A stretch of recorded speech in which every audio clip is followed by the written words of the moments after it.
Sunshine.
Oh, did I hear that trending into the Nirvana riff or what? Starting the evening off solid.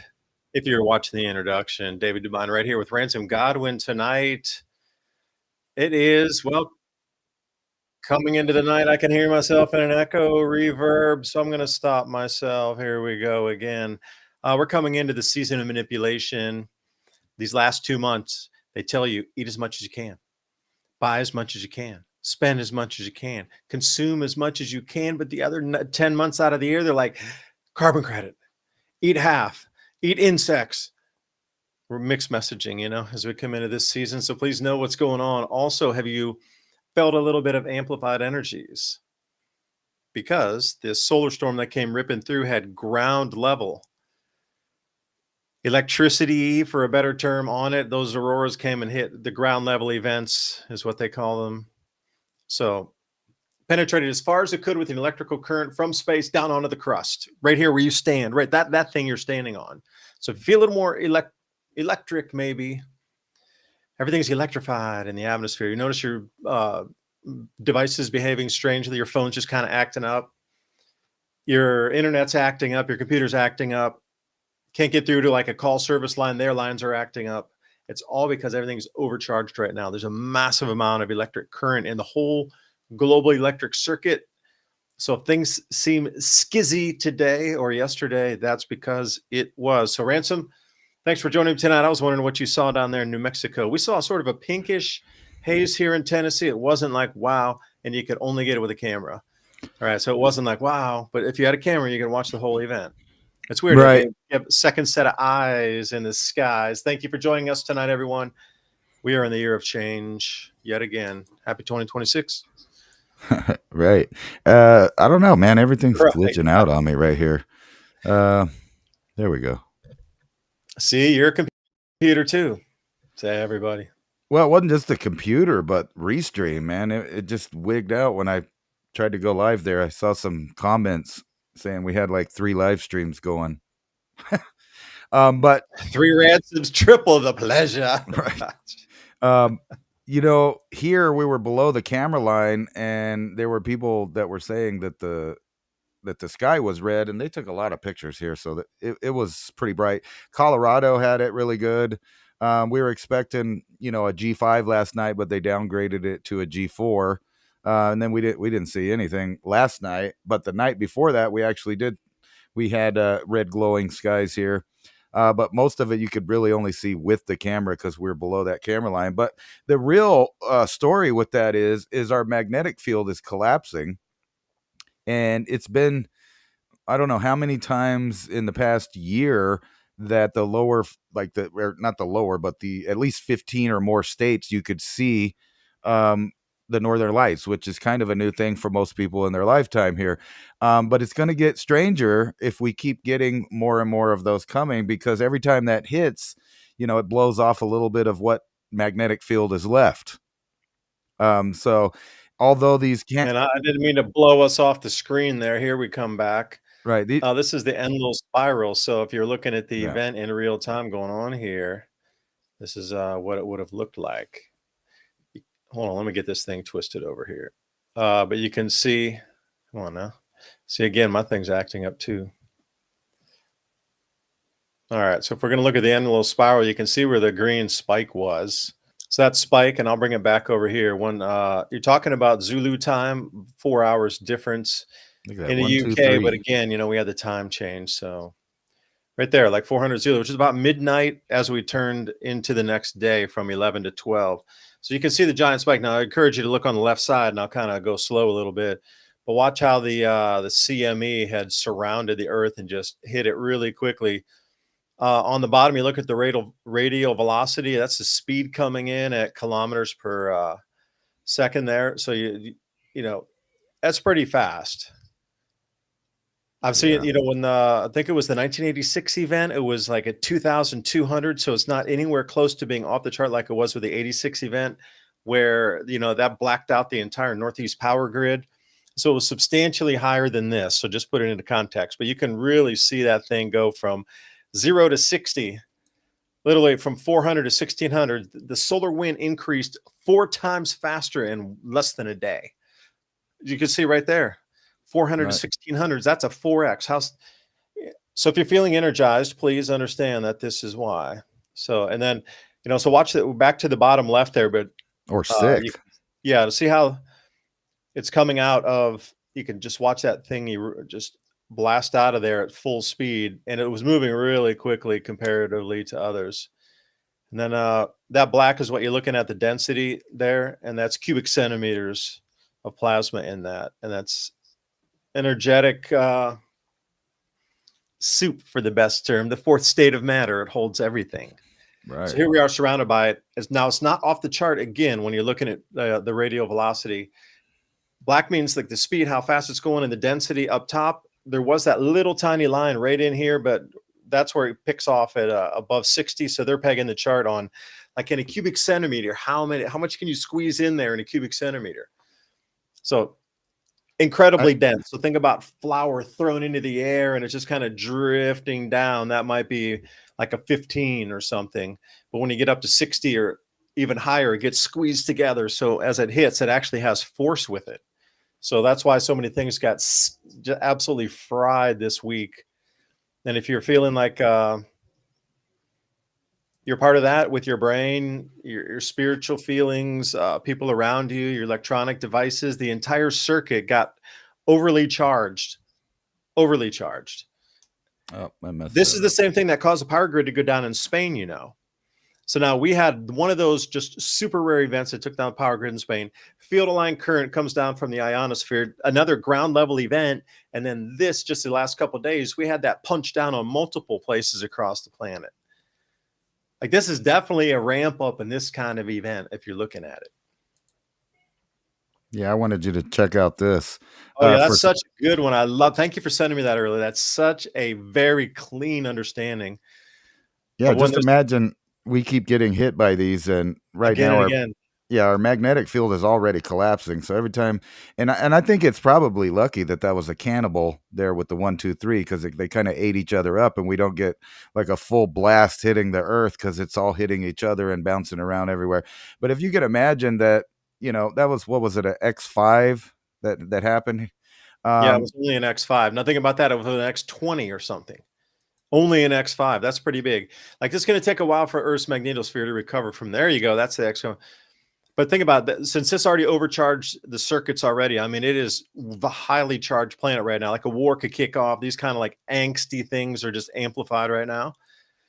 So if another big one does come, if we just come around and we get another 5, X1, X2, X5, X7, whatever, it is going to absolutely.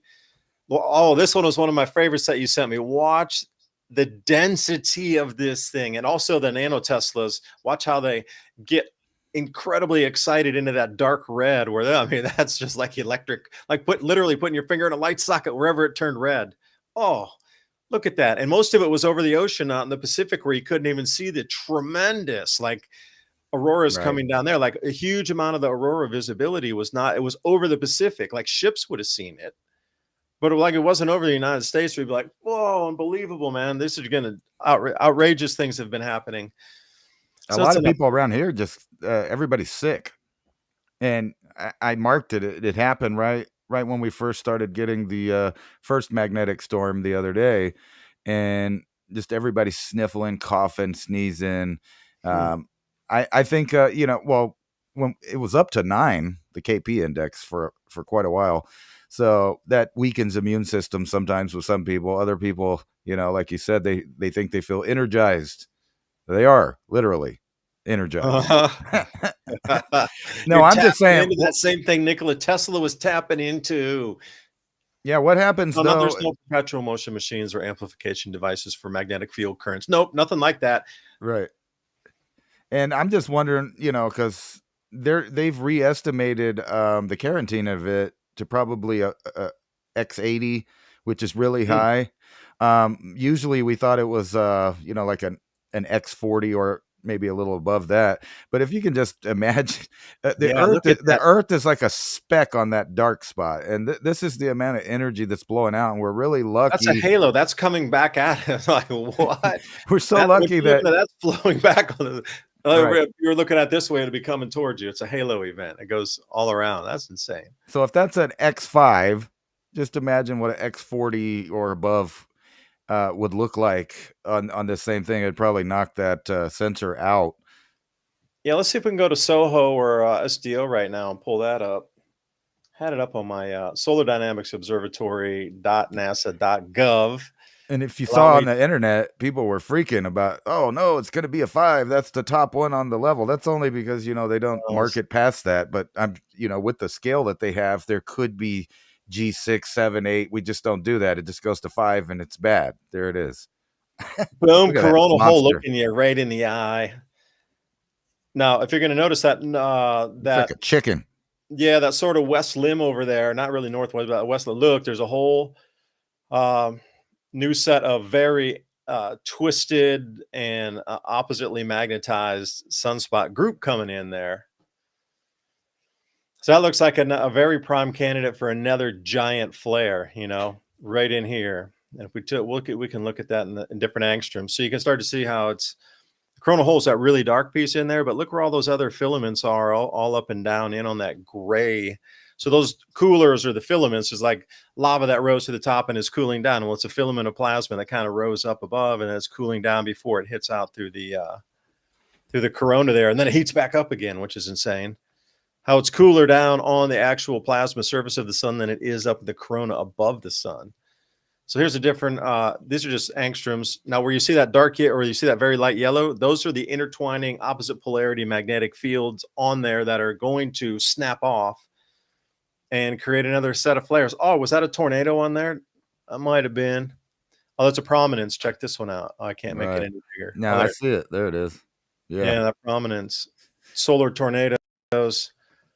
All you have to do is go look at some of the histories of some of these that we've recorded, and you see chunks of plasma coming off the sun that's like 300 or 400 or 500 times the size of the Earth, and those are Yeah, those just a little ones. glob of like molten something. That's the density right there. Now, if that would shit, I don't think you could measure that density. All right, so Right. that was solar dynamics. What if we go over to Soho? The very latest images on Soho. Ransom, am I still showing you the screen or not? Yes. Yeah, we're Okay. looking at Soho there. All right, so it just gives you the same view on that. But so you can look at them all at the same time. And this one does have also movies and JPEG movies you can watch on it. So what do you see there that's interesting? This one here, maybe some GIF movies. Maybe that's why that electric comet Atlas is so supercharged out there putting out Well, all the that's the sails. direction. Well, that's the direction. You see that last flow there? That was going toward Atlas, like where it's really dark on, say, the 2 o'clock position right now. This thing should loop again and rewind. But you'll see, oh, there's that scatter halo. You can see that's the density of electrons coming in, protons, whoosh. The density. Oh, look at the density of that. I got to save this, Jay. I'm so glad we came here. I want to save this one. Download. That's insane. Look how long that is. That's a huge duration, absolute monster. That's just Look wow. at that last little burst off of there. Jeez. Yeah, right.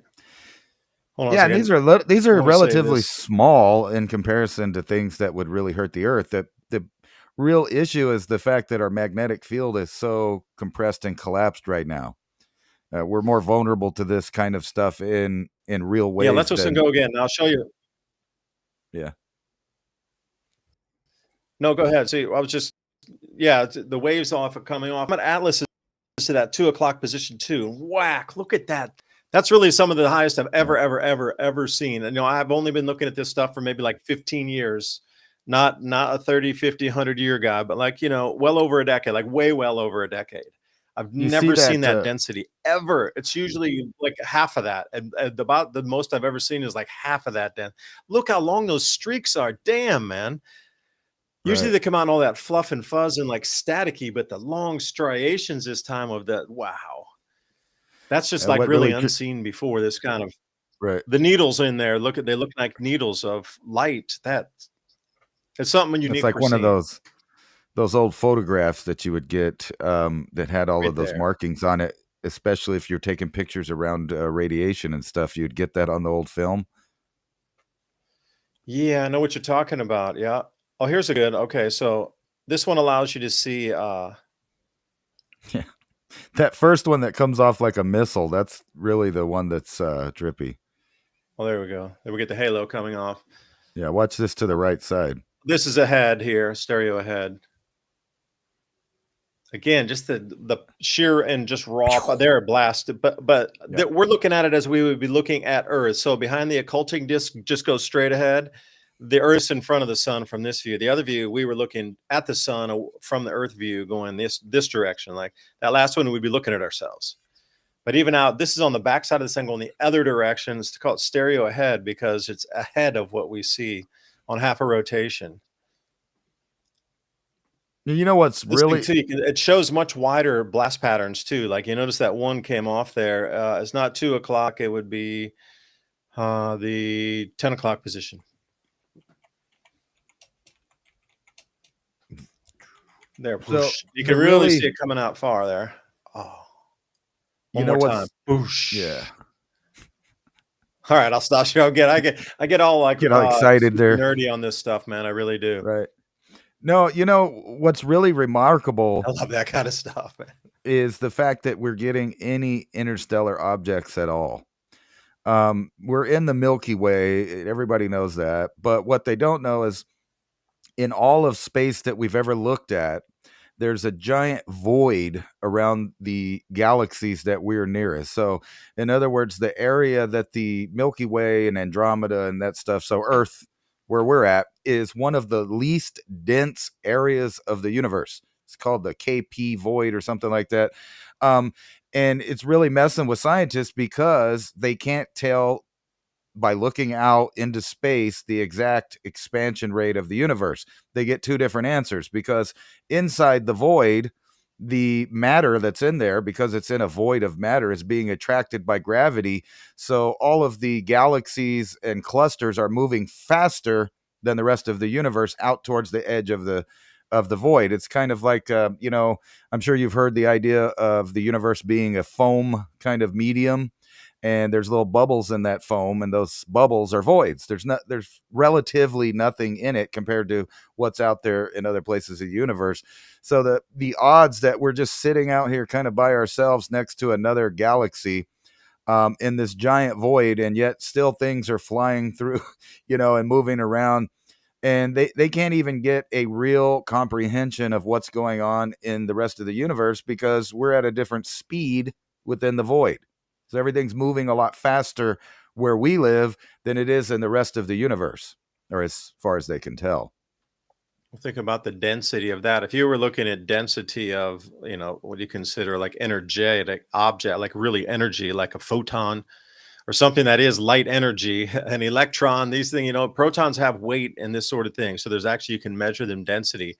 So think about that's like super fluffy light. It's literally light. So it doesn't weigh really anything. That's the density that affects our planet. Can you imagine going to a super dense region where there's like super tons of like real space debris and cometary leftovers and all kind of like micro asteroid belts that come in? Like, wow, we are just so lucky we're here. Can you imagine that something of density of like rock density that you have to go through every so often? That wouldn't get very far along on a planetary civilization. I think the weird part about it is the fact that we probably wouldn't be alive. We talk about all these cataclysms that do happen, and we're in a relatively stable, less dense portion of the universe. So everywhere else that you would live outside in other galaxies in the regular medium of the universe, there would be a lot more particles, a lot more radiation, a lot more objects. So the odds of life getting started on one of the planets out there in that area is a lot less than it just happens to be where we live. And then not only are we in a much larger void, I think it's the KBC void, but there's a local hole that we're in that's even less dense than the bigger hole around it. So, astronomers are really scratching their head because it doesn't seem possible. The odds on us being here, and then it goes all the way down to the small scale of our planet. We just happen to have the right size moon. Our Earth is just at the right size tilt. Our sun is just the right distance away that we're not frozen or burnt up. And they're starting to write more and more papers explaining this phenomenon as, get this, God.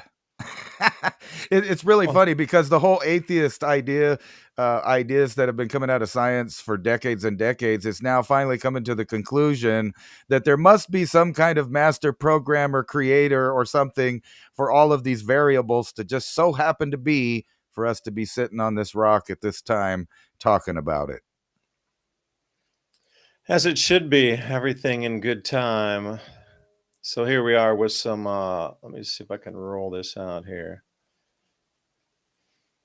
Yeah, look at that. Just while you were talking, I was just going to go through some images. I didn't mean to stop your thought. Please continue. I just wanted to let everybody see, like, this is down in the south here, and some of these are those are grapes that still they haven't dropped the leaves because it's not so cold yet. So, where's this place going to be at here? Northern California. Okay.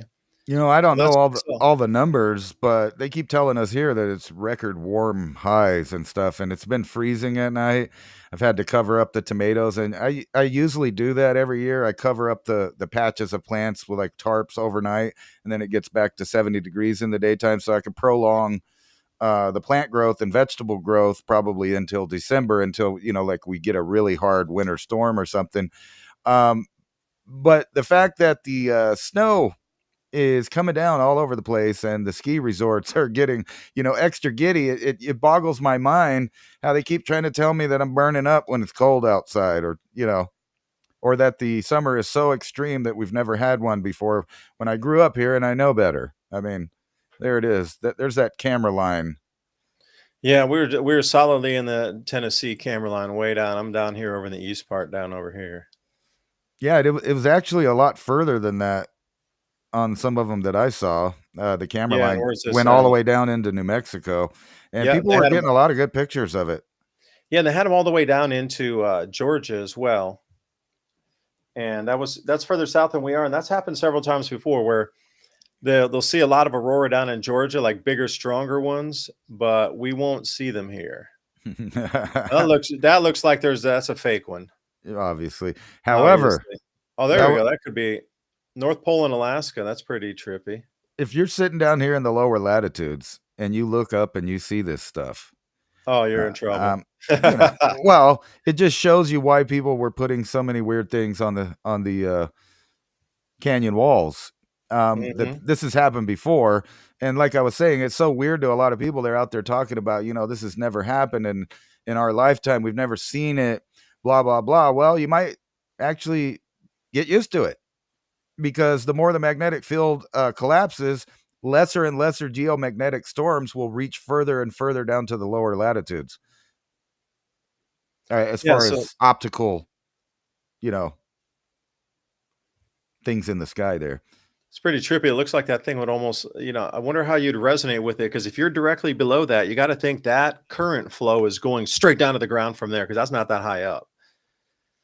All right, so you got to think about that whole edge there. That is an electric shimmer line that is moving a plaza. That's crazy. And So it's connecting down to the earth, right? So if you're standing directly under that, right. your energization, if there's such a word, is going to go through the roof. The magnetic imagine field is going to be your friend. imagine if year by Oh, check that year one out. you have little ceremonies. Look at that one that looks like a bird over there. You have ceremonies in which you're eating mushrooms and drinking homemade alcohol. And every time you do this at your, things, the sky's normal. You go through the normal, stuff that they do while they're on mushrooms, probably sharing oral traditions and things like that. And then all of a sudden, this shows up in the sky while you're just shrooming out. You're going to think it's something really significant, and it is, but they couldn't understand that. But now we do. The significance is you're seeing telltale signs of what could possibly lead to world hunger. Yeah, and I agree, because this is the second instance of this incredibly powerful. You see at the very tip of that where it's turning white. At that point, that is going down into what they would. It's almost going back and reverting out of the color spectrum back to pure energy of white again. That's how highly charged those areas that are turning white. And those are the ones that are already starting to extend out that field of line current. Like, you can almost see it coming out of there. These tendrils that split and twist amongst themselves. Sometimes you see it, sometimes you don't. But it is always within these. And if they're really highly electrified and certain spindles or tendrils of them, they come out and they'll start spinning down like a storm front, and like a tornado would come out of a storm front somewhere. The same thing. There'll be an auroral rope that'll start spinning down out of one of these really highly electrified, like skirt fronts right here, and ground level touching. So imagine watching something like that grow from where it's white and then turn into tendrils and then come down to what appears to be ground touching from anywhere. That's really far in the distance there. Like, you would watch that spin down onto the ground and be like, whoa. That's why we start to see these things, you're right, on the canyon walls. Here's another good one. I mean, put that on. Try to describe this to me, and then carve it on a canyon wall so I can see it in 1,000 years from now. Like, give me the signs that this thing is going to amplify. Like, carve it in a wall somehow so it stays 1,000 years without all the water coming over and re-corroding over with the mineral composition, and describe that to me so when I see it again, I know there's something coming that's big to warn me for the next time. 2,000 years ago, 1,000 years ago, 1,500 years, however long ago it was, 40,000 years, 30,000. Those petroglyphs are everywhere on the planet. Now, what were they trying to convey to us about shapes in the skies? Now, Ransom, you've been there and actually seen these plasma petroglyphs everywhere. Like, what's the unique thing that's in common with them? Are they all down in lower positions and all down in canyons, or what are we doing with that? The vast majority of them are. Mhm. However, there's some like where I live that are next to a lava fountain that just popped up probably about 5,000 years ago. So there was plenty of people around to see that. In an area that was a Pleistocene lake, lots of good hunting, snowfall, water, fresh water, and then all of a sudden things start drying up. You have lava come out of the earth, literally, where they call it the River of Fire. And right next to that is a lot of some of the craziest. It's one of the biggest petroglyph sites in the Southwest. There's 20,000 plus. I would say there's more like 50,000. But there's just some unexplainable things, or at least from our perspective, that are on there. And there's at least probably 6 to 7, maybe more different peoples over time that travel to all of the sites and leave their mark. So yeah, I can recognize that these are the same symbols from the other site. However, the older ones start getting more erratic, what you call what they call it, archaic petroglyphs. There's really no rhyme or reason to it, as far as we could tell. But they look a lot like some of the stuff that you would see right here with the Aurora Borealis, like loops, circles, ropes, ladders. You know about the Parat. Um, Yeah, Parad is one of my favorites. and everywhere you go, you do see Oh, wait, that's us. Earth's magnetic weakening field. That was from one of our shows. Yes, thank you for allowing us to talk about this in the Civilization Cycle podcast. Yeah, that's even on the tops of it. Whoa, there's your bird flavor. yeah, that's an Is that an angel. angel? Like, if you were doing, again, you're doing a handful of mushrooms, the aurora start, and then you see an angel up there. I mean, what would you feel? What would you think if you're a religious person looking for a sign? Or even better, if somebody was going around saying you're going to see the Lord in the sky soon, and then boom. Yeah, that would have to be a highly energized, charged event over the entire planet to see something like that. At that point, every power system on the planet would cease. Like, everything would be so overcharged, you would get literally an EMP engulfing, not so much an EMP, but just an overcharge that would engulf the planet, like all circuitry of the planet, and compressor, what do you think it would be? Resistors, that sort of transistors, it's sort of boom, psh, Well, gone. well, let's put it If this it's all way. white like this, everywhere Yeah, on the planet, shit, there'd be nothing left. I mean, natural would be left, but nothing electronic. yeah, we're looking at this like a bunch of pretty stuff in the sky, but think about if you lived during the Lachamp excursion, Oh uh, my gosh. right? That would be a plasma petroglyph that you would see would be so intense, like that ground energy would be dancing ground energy and like sparks and circles and dots spinning and all kind of thing, just like you Right. see on the canyon walls. Well, then now add mass extinction at the same time. Mhm. So around that same time, all of the other hominids were dying in droves to the point where they didn't exist anymore, except for hybrids. Hybrids were the only ones that made it through the Lachamp. There were no more, as far as we know, there was no more Homo erectus. There was no more Heidelberg. There was no more Neanderthal. There was no more Denisovans. All of the things that were not us died.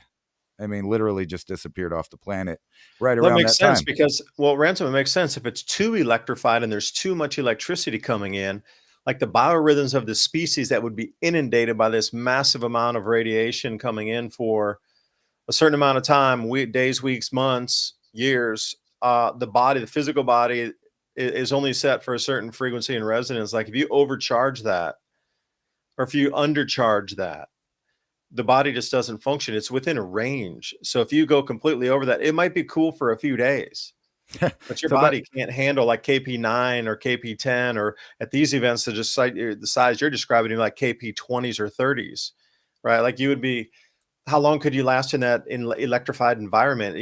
Putting your finger in and actually getting that high voltage and feeling the jolt where you jump back and go, oh, my arm or whatever. Not that. It's different. It's coming in through the cellular level across every touchable space, not like that condensed space so that you get that shock, but still the whole system, the skin, everything is just picking up an incredible amount of charge electrically. So nothing would be able to stay alive during that time if it was that's why they ran to the dolmens, because perhaps when this came from the sky, if you were under those big, like artificial rock, I wouldn't say tombs, but shelters, you could probably escape this. And that's why they had those small pieces of rock they pulled in to like really pull it in and lock it. So they were in there. It's kind of like the igloo, like pulling that piece of ice so it's totally covered from the ice and the wind. Totally pulling that rock, man. The plasma's coming. right, and then imagine this stuff penetrating all the way down to the ground level with long and short wave stuff there. So you would have, in today's world, somebody made a good point talking about, everybody would be looking at that with their phone while their phones start popping. Hey, maybe that's how they planned the population reduction. You just get everybody to have a phone at the right time, like they did in Gaza, and then boom, That 49 was in virgins. Lebanon, I believe. Well, it was all over the place all at once. There, it was in Gaza too. They got all their Malfunctioning electronics. yes. They got a text about their 42 virgins right beforehand. Oh, that's right. I forgot. No, Yeah, I now think check that's this a one out. joke. Now, how But do you describe that in the skies? If you're watching it move like from the before and after, like almost like a butterfly, would this be a giant of old? I mean, would this be an archangel coming through? Like if that did actually take form, would that be the size and power of an archangel? Or I mean, what are you talking about here? I think you might describe it as Amaru or Kukulkan or Yeah, Quetzalcoatl, feathered serpent. Look at it. It's got wings, it's got feathers, and overall it looks like a serpentine shape. that's such a good call, man. I did not think about that, but it looks dragon-esque, like it would sort of. Yeah, imagine even in China, you'd say that's a dragon. Yeah, could be. Especially if the top where the thing came out on the side or did some, movement that twisted a little bit. So what color does it get past that where it's like closer to the surface of the earth? Like can you More white. Like you can start to see where it becomes white. And you see the white here. Like, can you see my mouse or my cursor there? right. There, you see that striation of white. Like that's generally like a tornado would pop out of a front, a cell, like a supercell front, like a tornado might pop out of one location. Well, that's the same thing where you're seeing the white starting to form. That's literally the same thing as like a field aligned current and energy tornado starting to come down, but not with the force of vortex to be able to suck you to the sky. It's just a field aligned current that actually becomes a wire without an insulated, encapsulated area. So it's not going to be as dense and compressed. It's going to be, a little bit looser and fluffier, but it's because it's not confined into insulation, but it's still dancing in the sky and twisting in on itself. And you can follow that current coming down on it. I have this messed up idea. I watched that That's pretty sweet. remake, Orange is a rare color, by the way. not remake, but it was a movie about Chernobyl and how everybody from the nearby apartment complex came out with their kids to look at the pretty aurora above the nuke plant. All of those people died. That would be like something like this, that people would be out at nighttime and they'd be looking at it in amazement and wonder, and they would get one severe sunburn that they might not live through. It's really messed up. And we're seeing mild stuff because, like I said, these are it was only a G3 and a G4. But if you imagine something more strong than the Carrington event blowing down on the Earth at the same time as you're having magnetic field collapse, I could see how crops and people and animals and maybe even fish and the weather systems, everything just getting thrown out of whack dying off, speciation. I think that's like the most plausible theory that I've ever heard of when it comes to this kind of stuff, because we have an example of the Lachamp excursion, and we know there was mass extinction at that time, and we know it was really close to the scenario that we're about to be in now, as far as the magnetic field collapsing. And then, what did they have? One, two. Here it says during the Lachamp event, the aurora experienced rapid wandering and appeared way low in the lower latitudes as the magnetic field drastically weakened and tilted, contracted. The magnetosphere enlarged and then opened and closed. Field-lined regions allowed auroras to appear from their usual polar locations, making them visible across the entire globe. Yeah, now take a look at this, Ransom, in the middle of the Borealis, where right there, you see how there's like a concave, some sort of, vortex going on there. But if you go to the right, look how smoothly it is banded across there. And I'm wondering, what's this disruption here? Because again, it smooths out as you go. The place that's really getting disrupted, I would think, is right in there. So what magnetic anomaly is happening right over that area where my cursor is?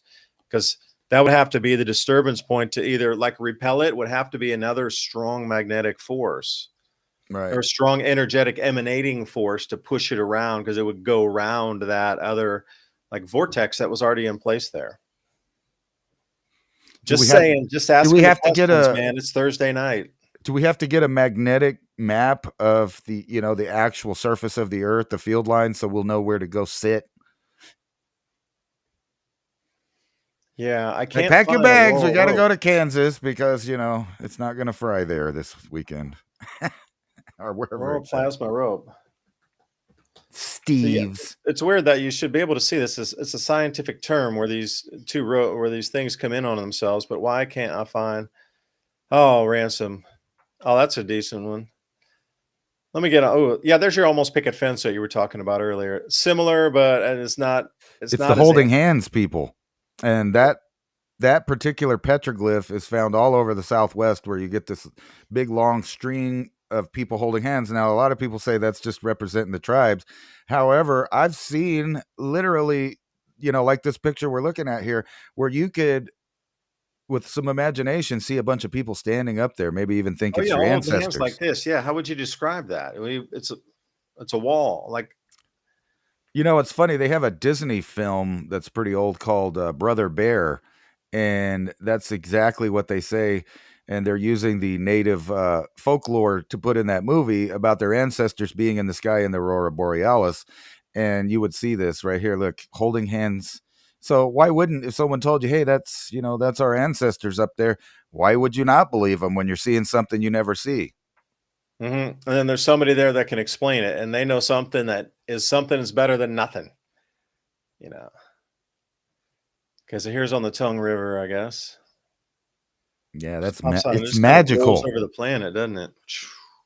Imagine being in that plane. I'd be stoked to be in those airplanes going right over that. Damn, they won the lottery by being over that storm. Although not radiation sickness wise, I bet anybody that was in the airplane just come down to scattered, man. Their brains are scattered. Their bodies are just tweaked. You would not want to be in the plane except to see it. But would it be worth 4 or 5, 6 days of extreme, excruciating body disruption to fly through that to see it? Speaking of that, right here, the Air Force you'd be so tweaked, man. Oh, you'd get so sick. They were doing nonstop night sorties during both of these magnetic storms. So that's kind of weird. Were they up there, training because of it, or were they just up there trying to look at it? Who knows? But they really had an abnormal amount, because they usually don't do night sorties so much, but they were doing a lot of them. We'd see 6 or 7 F-16s flying in formation, going in a big long line. So I don't know what they were doing. Were they trying to go through the colors in the sky, through the plasma?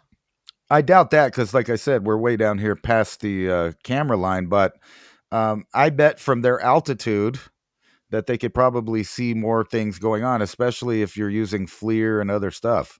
I didn't even think about that, to get my night vision camera out and see what the sky looked like during that event. Yeah, because you got to think about this. And let's see what this does here. For this is off swarm, but it's like some of the data is not. They don't put the real picture data anymore. So here you go. Nanoteslas. Like the higher that goes up in the red, the more amplified or charged it is in terms of like up the electric current. Like a light bulb in the coffee shop where you can turn it up and it glows, and you turn it down, it gets dimmer, dimmer, dimmer, like mood light setting. That's in the blues in the minus 200 there. Once you crank the light up where it starts to turn from that orangey to yellow, and then it goes from the yellow to sort of white, that's around the 200. So when you can, it's just current inflow up or down in the system measurable. So I'm just wondering what that disturbance was, and I cannot find aurora ropes in some of these. You mean like Adam and Steve? Yeah, where'd you see there now? Is that what you're talking about? The Steves? Yeah, I'm gonna dive Stevie. off. I'm gonna turn this off, and I want to see if I can find some aurora rope pictures while you chat here for a second, because this is the whole thing that it really is about It's is these aurora probably ropes that are intensifying, that are coming down, and that's direct connection electricity to. And you might have to put in field aligned currents. I mean, you get some images. You know what's interesting though, Ransom, is when I would put this term in, there would always be like lots more of these images, but they are totally disappear. That's weird.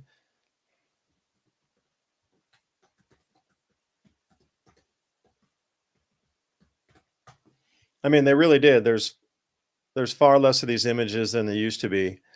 Although, let me try to put it in Aurora Rope Steve, because that was the original name of when these guys saw this thing. There we go. Let me share my screen again with you. Hold on, man. I'm moving slower than molasses in January right here, although it's only November, but my brain is working. Okay, here we go. Gonna share that one. Now, this is the Aurora rope, and that'll drip down, and that'll come down off of that sheet that we saw. So where it was starting to turn white and come out, that would be the extension of that down to the ground. But you can see where it's wrapping.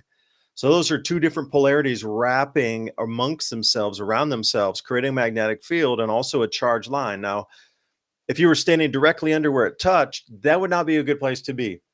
That would be like stepping into, well, part of your light socket. That's not good. And imagine any power lines that are under there, any transformers, anything electric that would be under there. If it's going to affect your body to the point of giving you heart attacks and like disrupting the functions of your brain, like you can't think when you're near these things because the magnetic hemispheres of your brain get scattered. That energy is an overflow into the magnetic field of the lobes of the brain where it can't connect like it used to, and it gets disrupted. That's why people always say they forget things or they can't, the foggy memories. Anytime they're around these kind of phenomena, they have weird memories and sensations of what they were doing or what they saw or what they thought they saw.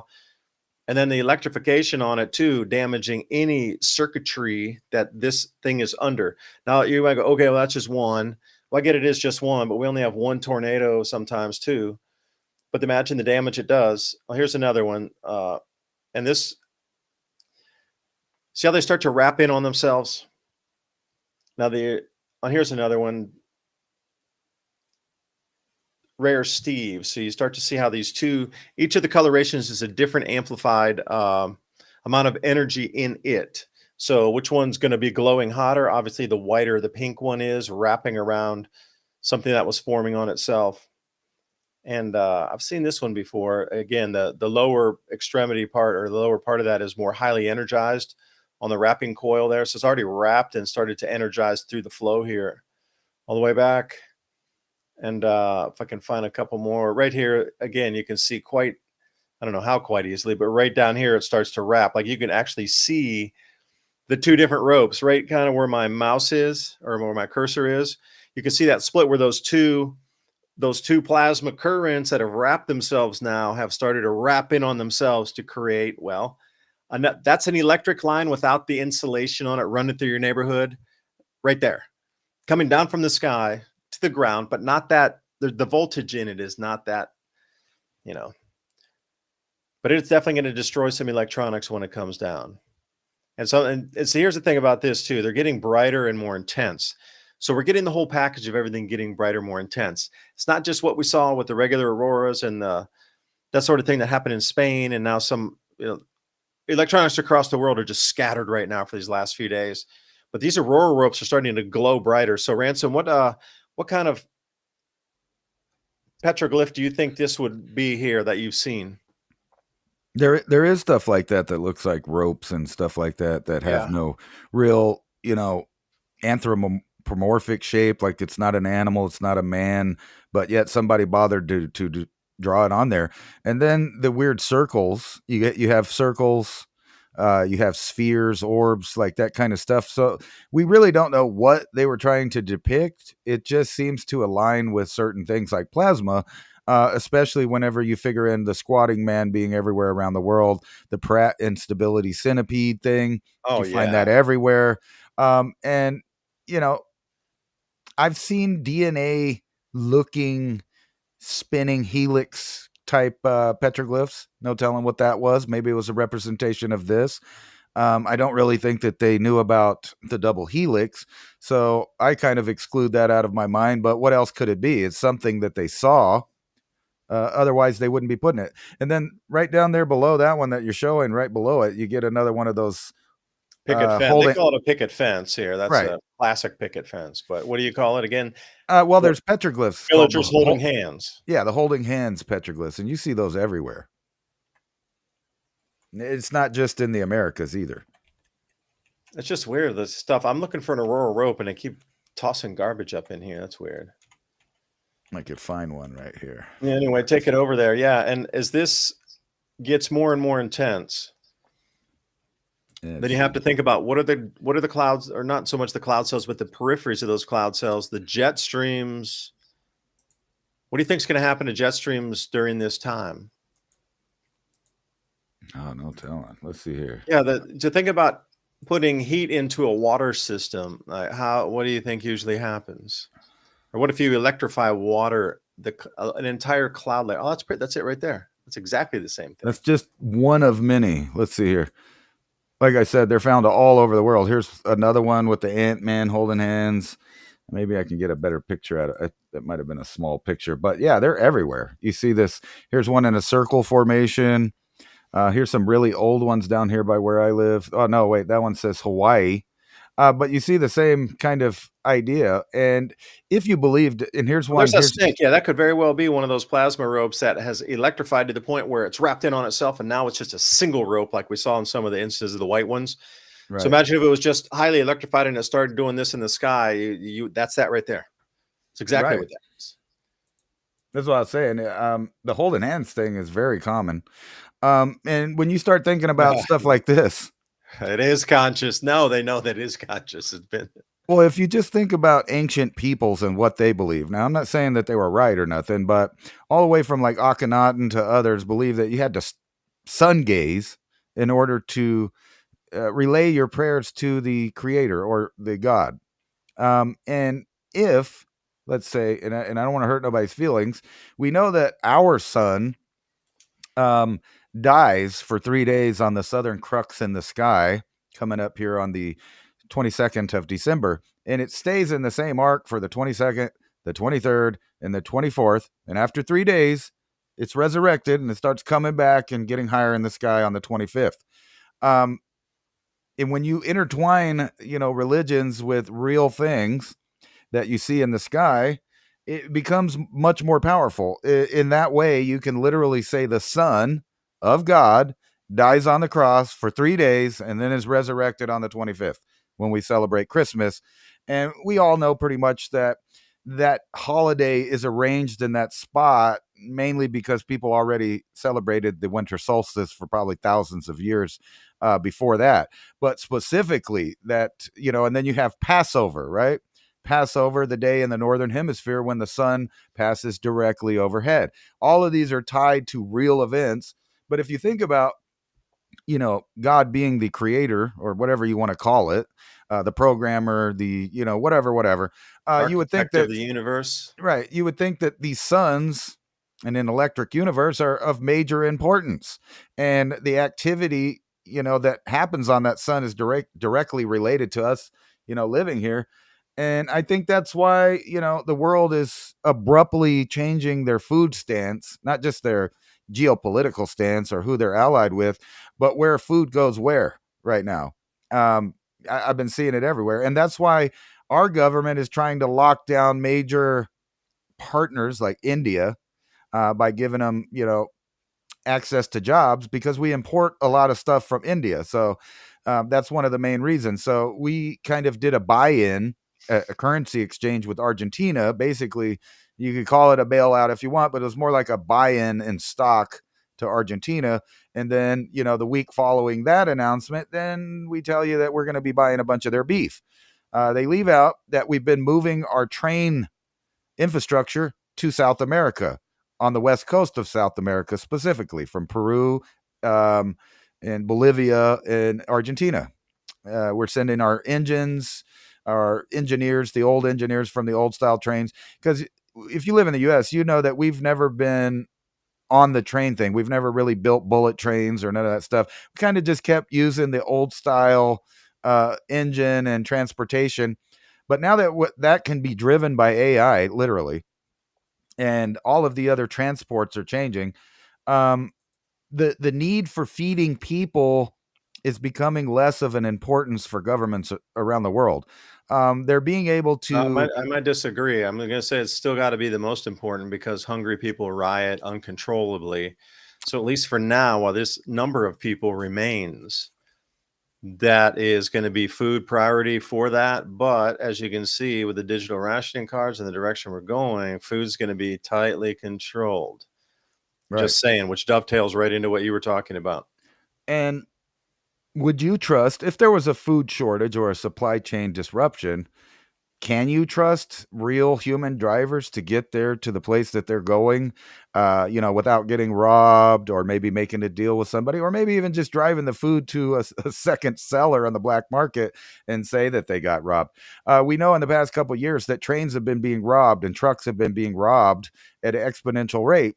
And they have an answer for this, and it's to switch over this whole infrastructure to remove people out of the equation. Yes, the food is important in the short term, but what I mean is slowly, as the population reduces, energy in the form of electricity becomes more important than growing crops of food, because you have less and less people to feed.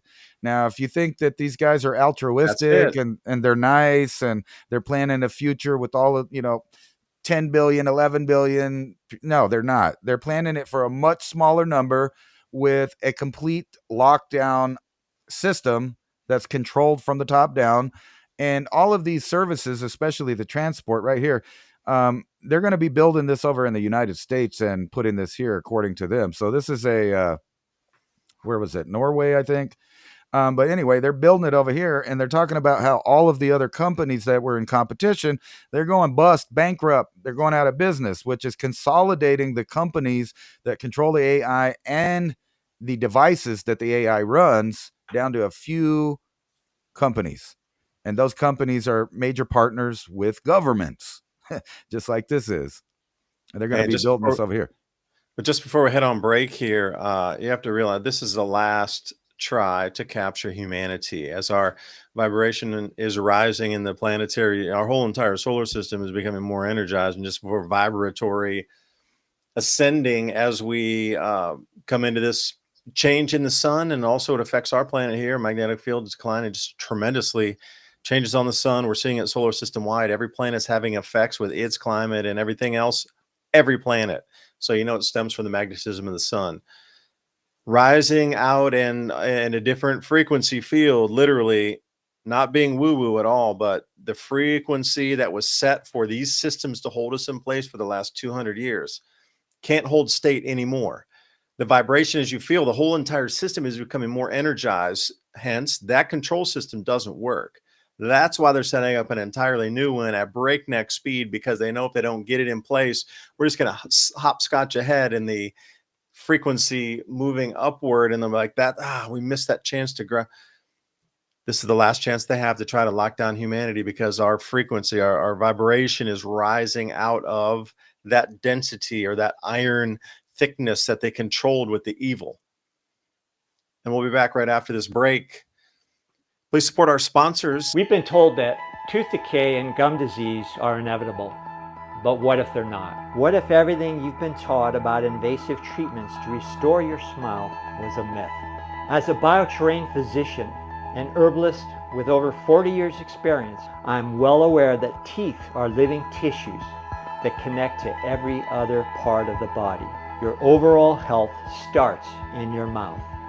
This is why I've created nature's perfect formula to remineralize the teeth and heal the gums. Using a blend of powerful ancient oils and minerals, along with the latest in cutting-edge herbal technologies, I formulated the ultimate natural tooth serum to ensure a bright smile and healthy gums.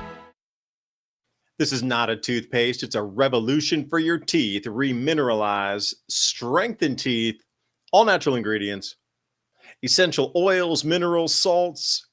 Alpha Vedic Dental Solutions System. That's alphavedic.com/civilization.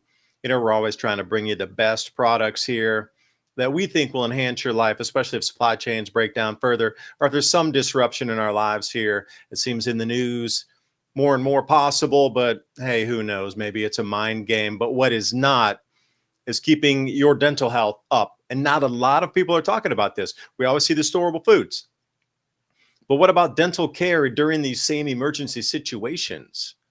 Will your toothpaste eventually run out? Well, if it does, then what? So like I say, this whole micro gut biome is driven by your oral cavity first. So take a look at what they have, alphavedic.com/civilization. Every purchase you make helps keep our live radio show and podcast on air, bringing you more information just like this. alphavedic.com/civilization. That link is in the show notes below. And as always, I appreciate your valuable time and joining us in this ever and most important conversation as we move forward in our world. A huge challenge with our modern food system is that it's devoid of critical enzymes found in raw whole foods. Destroyed by poor agricultural practices, overprocessing, and cooking, our foods simply don't deliver the enzymes and nutrients our bodies need for optimized health. This imposes a much heavier burden on our bodies to replace the enzymes missing from our foods, depleting the enzyme potential of the body, weakening immune function, metabolism, and overall health. The good news? Patent-pending Ensorb addresses this problem head-on. Ensorb uses VNI's proprietary proteasome absorption technology to rapidly deliver the metabolically activated multi-enzyme complex directly into your blood. What can Ensorb do for you? How about unsurpassed, enhanced digestion of your foods, improved gastrointestinal function, improved immune function, strengthened metabolism for improved overall energy and vitality? And it does it all with its proprietary technology that can enhance bioavailability and absorption. Head over to vni.life/civilization or click on that link in the description box below. Takes you directly to the Ensorb page. When was the last time you could trust your gut? Please remember to sign up for our show notes. With Civilization Cycle podcast, you can learn what to expect as society resets. Agriculture, economy, tech, and history all have mappable cycles, and these cycles affect every aspect of our lives. We can navigate the chaos and thrive together with up-to-date news and information. Also, if you like the content we have here on Civilization Cycle, think about fueling the discussions and the show by buying us a coffee at buymeacoffee.com/civilization cycle. And thank you for all the support. Still tossing and turning, the modern world can really take a toll on your body's circadian rhythms, the internal clock.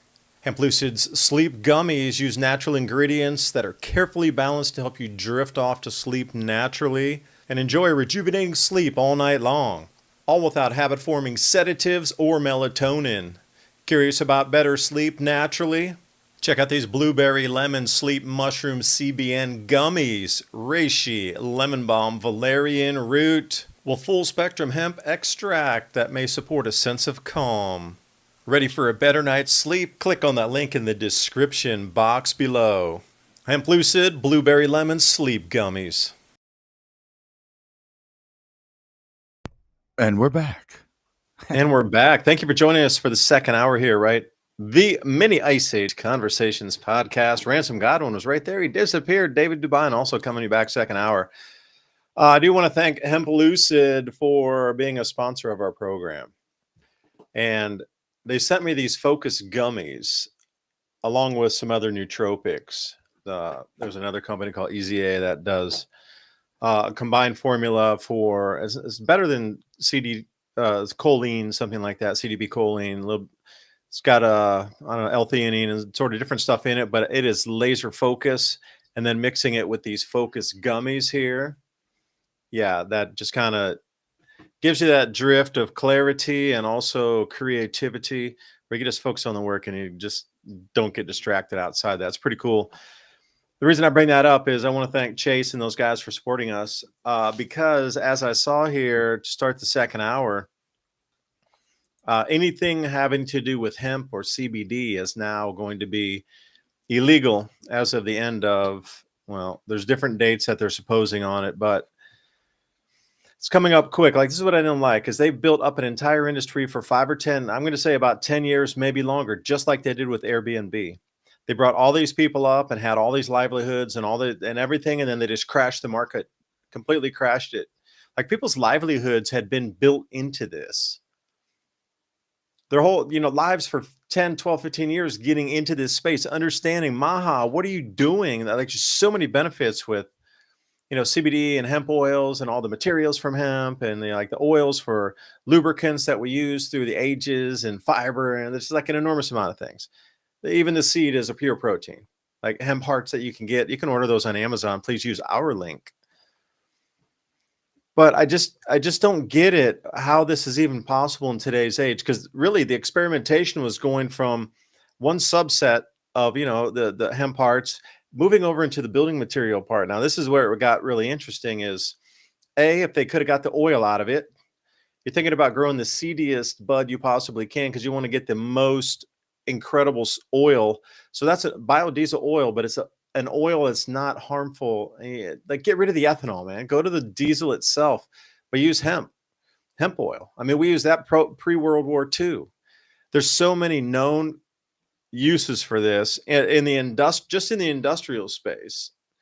Health space is something to industrial space. I cannot believe that they're going back to this type of prohibition. It really shocks me. I mean, I'm beyond words. Like, we come all the way to this point, and really, that's going to get pulled back.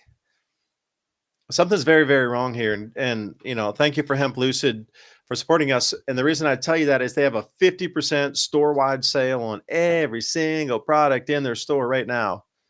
50% off everything. Their pain cream is really good.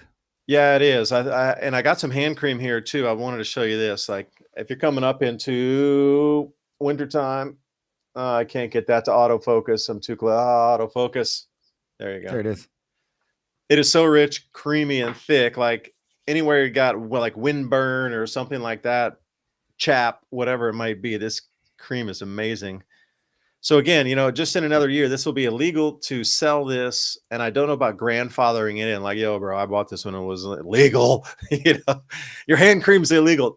Under the letter of the law, this hand cream next year will be illegal to manufacture and sell. The hell are they doing? That's insane, man. That's really insane. Excuse me for going off on a little, I think it's repeating tangent, but that's insane. How can we go that far back? I don't really think it's about the hemp industry specifically. That's where they want to start. All right, what do you think it is? Well, I think they're going to go after the leftist states that legalized marijuana next. Once they get this bill, passed and signed, which, by the way, they snuck it into this reopening the government. But yeah, it makes absolutely no sense that we would crush a $28 billion industry unless you were trying to remove the money from specific people that are getting the money. Now, I know for a fact in some of the companies that sell not the hemp products, but the legal marijuana, they're all leftist companies. They dump their money back into leftist politicians who then Mm. try to and there's been a whole scandal about laundering money with cartel and all kinds of weird stuff here in New Mexico specifically. But as far as the other states go, it really makes no sense, the whole idea. But it's a cash crop that was making more money illegally than it was legally. So we have a new war on drugs, you know. I think Yay. Bring back the Reagan years. but this whole idea about the hemp industries, there's really only a couple of industries that compete with the hemp industry. That'd be medical companies, that'd be petroleum companies that make some of the similar products that you can make with hemp, excuse me, not hump. And also, I'm sure you've Lumber seen, companies. yeah, that's where I was about to Forestry go next. products. I'm sure you've seen the hemp like cinder blocks and different things that are fireproof. They get harder over time. They're great insulators, and your house won't burn down if you live, I don't know, in California or someplace where they turn off the water whenever there's wildfires. I'm just saying, you wouldn't have a problem. There's a guy from in the 90s when they had a real bad fire there in Santa Ana. Winds burned up whole neighborhoods. I showed this one night on one of my shows. He was the only house standing, and everybody was laughing at him and talking, a lot of trash about the products and stuff that he was using. So he built his house with completely inflammable products, the shingles, the drywall, everything on it. So when everybody else's house burned down and was gone down to the foundation, he came, got the water hose, and started washing the soot off of his home. So, and it goes into a broader thing about insurance and why do we keep allowing failed ideas to continue. Like every time we have a hurricane, every time we have major flooding, you see infrastructure being destroyed. I'm sure you saw that big, all of those people on the internet bragging about how great communism was because they built that big old nice bridge in China and then it collapsed. It's already toasted. But No, what else? wait a second, Ransom. I was saying that in addition to when this magnetic anomaly / disturbance / event arrived, one of the telltale signs would be the top 2 miles of the crust of our Earth is going to begin to pull and twist in different ways unseen before, at least, in the last couple of 100 years. Right. So bridges would begin to decouple from their banks. Go back in many of my video prior, I said the exact to the decouple from their banks. That's exactly what it is. Like the Earth is rifting and starting to move more on the, like, especially in these, like, think about the top in that gorge where it was, that was fixed, but that land had pulled apart enough where that came detached or decoupled from that and rolled back in. We're going to see, and we have seen hundreds of these bridges all over the world happening like this. And this is just another sign. Now, what happens if it does across the Mississippi and it takes down 3 bridges at one event? And then suddenly you're left with like 2 bridges going way up near Illinois somewhere. The entire southern coast is completely cut off. You have to go all the way up to Illinois and all the way back just to go across the river that you can see over in like Louisiana or something. Or across over in Tennessee from Arkansas. We got to go like 800 miles out of the way to go back. I can wave at you. I'll see you in a few days. That kind of thing. Maybe we should just have 3 countries. We'll just cut it off at the Sierra Madres that way, and then cut it off at like the Appalachians going that way. Once you get down to the foothills on going towards the East Coast, we just make a new border there, and we'll just cut it off. We'll leave a couple ports so we can get out, and just cut off their whole thing. Now, I'm seeing Get the revenuers away. This is the battle of the billions, right? And that's kind of what I was alluding to with the attack in the hemp industry, because you're helping other industries on top of that. So California has a campaign that they're going to introduce the first of its kind billionaire tax. So let's, play this out in thought here. What happens? All the billionaires leave California, an already collapsing, close to a failed state. They don't bring in near enough money for the amount of taxes that they're trying to get out of people. And then they keep doing dirty things like, they have a wildfire, they rezone the area.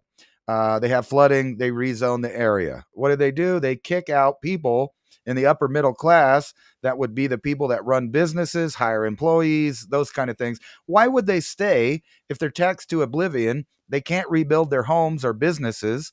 And even the people that, maybe they work for up on the upper echelon, the billionaires, they're not there anymore. They've moved to Texas. They've moved to Tennessee. They've moved wherever they can get a tax break. Best. So, I mean, we're seeing the battle of the billionaires. That's what it is. It's the government trying to put their clamps in, and it's happening on both sides of the aisle, as you can see. The Republicans have their own targets. The Democrats have their own targets. Everybody's playing this. Where are we going to get our new source of income? So if they cut off the U.S. aid or USAID is how they kept saying it. It was U.S. aid, obviously. But for some reason, they would keep saying it different. It was kind of like when Obama used to say ISIL instead of ISIS, so that the common man would be confused. You on purpose. Are we talking about a new group? Right. They do all that on purpose. And BlackRock, Blackstone. What do you think? Now, wait, let me stop you there. Now, you got to think, even if you extorted, let's say 100 billionaires that are there in California, 100, there's probably around 100. Let's say 100 billionaires, and you gave them a billionaire's tax. Big whoop! You got an extra $100 billion. No, you wouldn't, because the billionaire wouldn't be a billionaire if you took $1 billion from each of the 100 billionaires. So you can only take millions off of them. A couple 100 million, maybe 100 million. I mean, just with 100, that's only 10 billion extra. Like, that's not going to do piddly squat there for the services they're offering. Right. Besides that, even if you only made $10 an hour and somebody said they're going to come along and take $4 from every $10 you make, why would you go to work? I mean, really, that in California is probably $5, and if you're living in somewhere like, say, Sweden, it's $6 out of every 10. And you kind of see what I was talking about the EBT, that they would wait till right after they got a couple seats in the election. I said that they would do that. Yeah, last week for sure. You were talking about it. And then they were going to bargain like they always do to open it up, as long as they get some kind of concession. And I'm wondering whose concession attacking the hemp industry was. Which side of the aisle? It really doesn't matter in the end. The whole point is, why would you shoot yourself in the foot or cut your nose off to spite your face when you have that many billions rolling in on products that help people? They can feed people, they can house people. I mean, you're taking one of the best tools off the market. It doesn't make any sense unless someone else with competing technologies doesn't like that. And, I can point my finger at a couple, but I really think that that's what's about to happen too, is they're going to have a federal crackdown on legal marijuana in the left states. That would be New Mexico, Colorado, California, Oregon, Washington. I forget the other ones, DC, or right around DC, stuff like that. And Ohio. Yeah, they all have either medical marijuana bills on it, and they keep taking polls that show like 70% of the population is okay with that. They don't mind that. They're okay with alcohol. There's no problem with alcohol, but you've seen how the government at different times, depending on who's in charge and who they want to fleece for money, they do these prohibition things over and over again. Now, wait a second, stop it. Now you just, boom, light bulb came on. Yeah. If that's the prohibition thing, is that they're always going prohibition, and through time that has had value, like distilling your own alcohol after you have a fruit crop. Right. Growing your own. Like, those are the two things. Have you noticed that? Through history, routinely, it seems like those two are always, even from the 1600s, man. Yeah, everybody always, alcohol, anything at any kind of really weird, rough time, people like alcohol more. Oops. Weed too.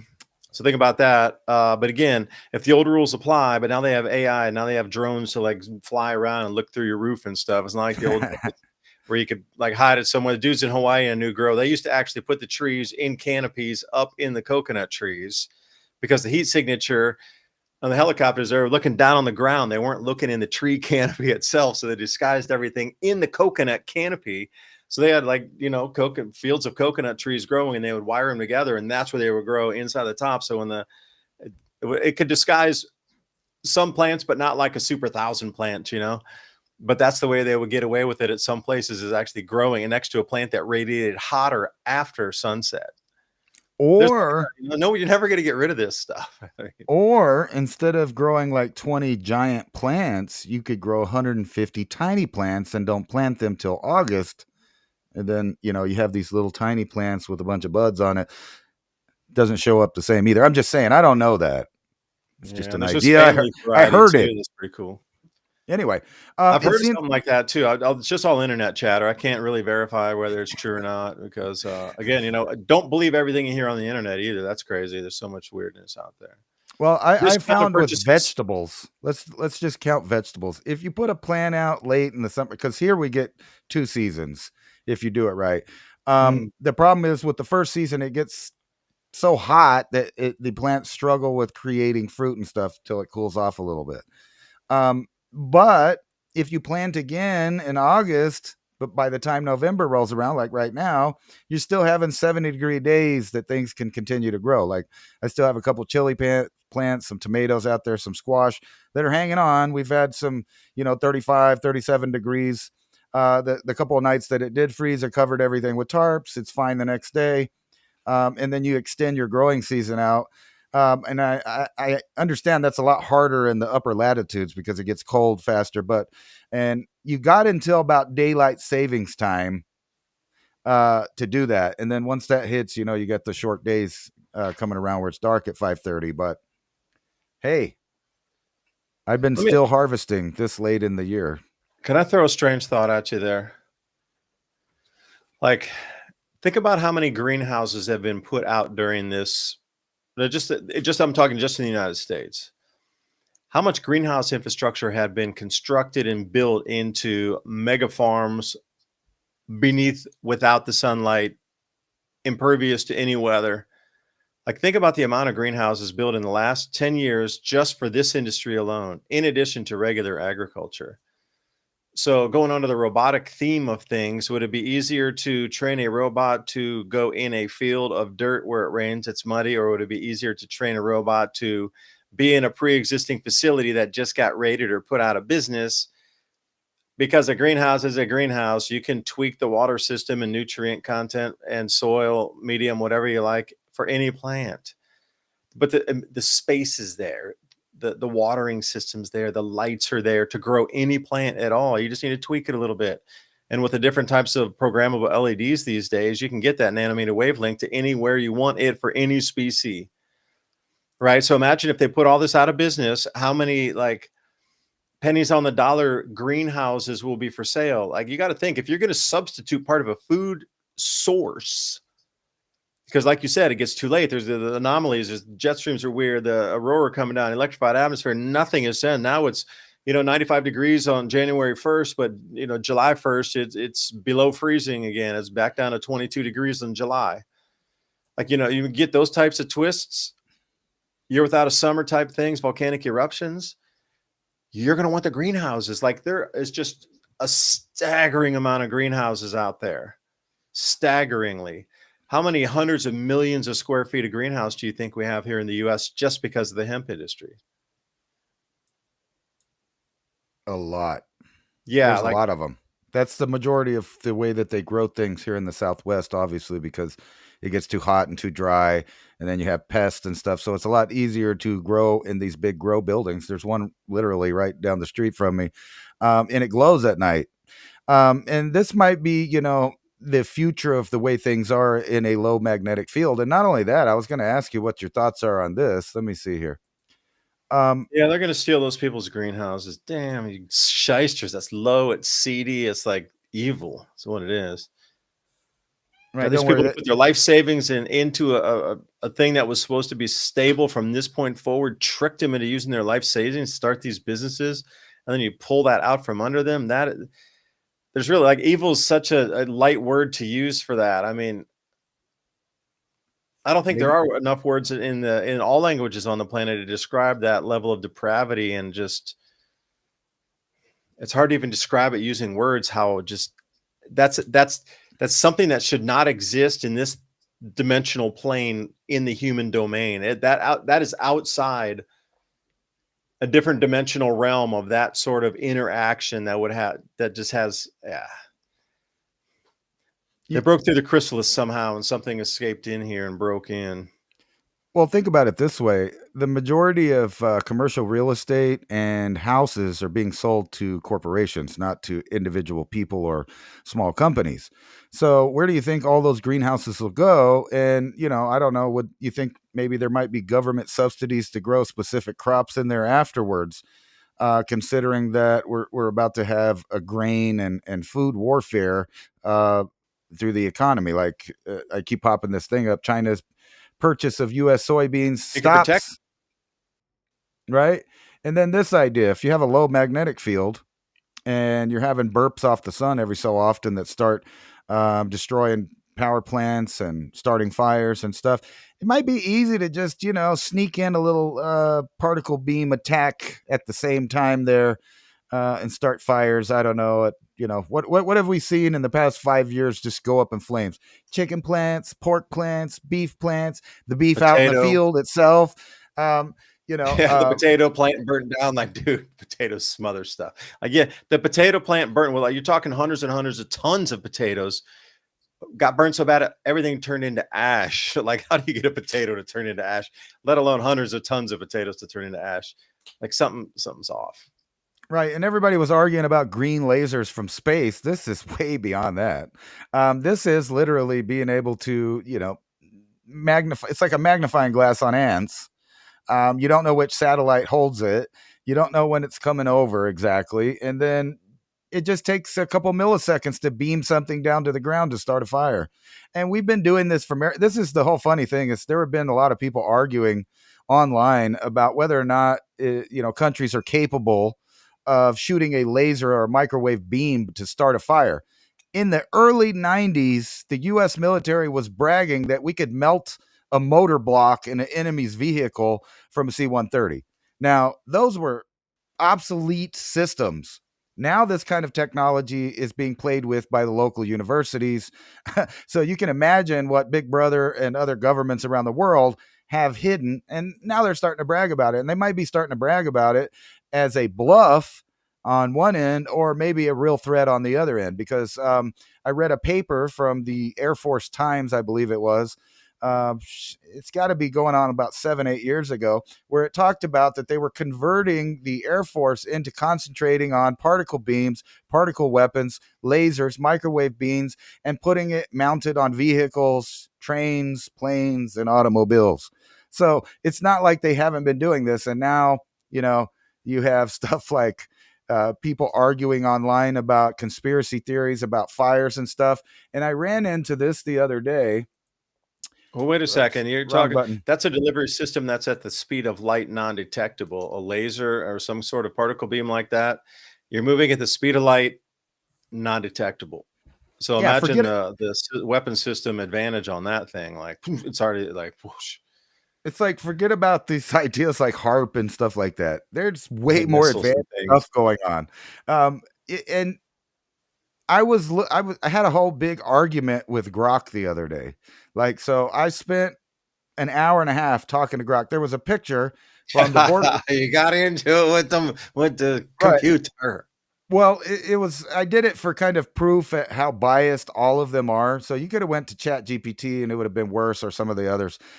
This is supposed to be the non-woke algorithm, right? However, it is not smart as they say it is. There was a picture that was posted online by a Border Patrol agent who, a bunch of people, protesters, whatever, they bum rushed his car and he pulled his sidearm out. Now, according to Grok, who's telling everybody on X and everywhere else that that was not a handgun, that was a crowd control device, and then it'll go in to explain, look, it's got a longer barrel. None of that stuff is in the photograph. So I showed it 3 more photographs of other agents holding that same Model 45 with a flashlight on the bottom and a red dot sight on the top.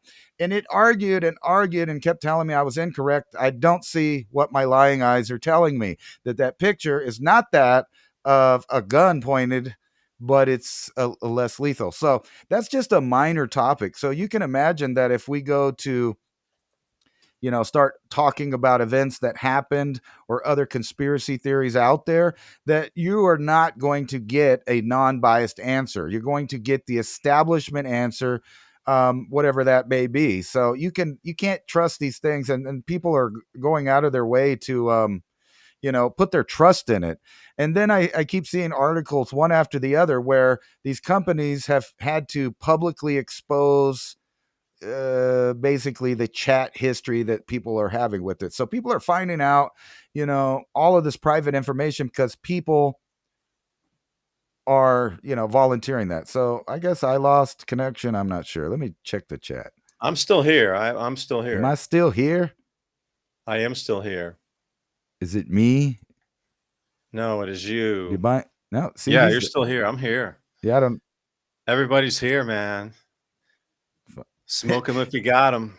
I couldn't tell. Everything froze up, so I didn't know. I was looking for Enoch. Yeah, you know what's weird? I was looking for Enoch.ai, which is Mike Adams' site, Brighteon.tv and Brighteon.com. So Mike Adams, Health Ranger, he started his own unbiased search engine, GPT AI agent / protocol platform. It's called Enoch, like the book of Enoch.ai. Ransom, see if you could pull it up.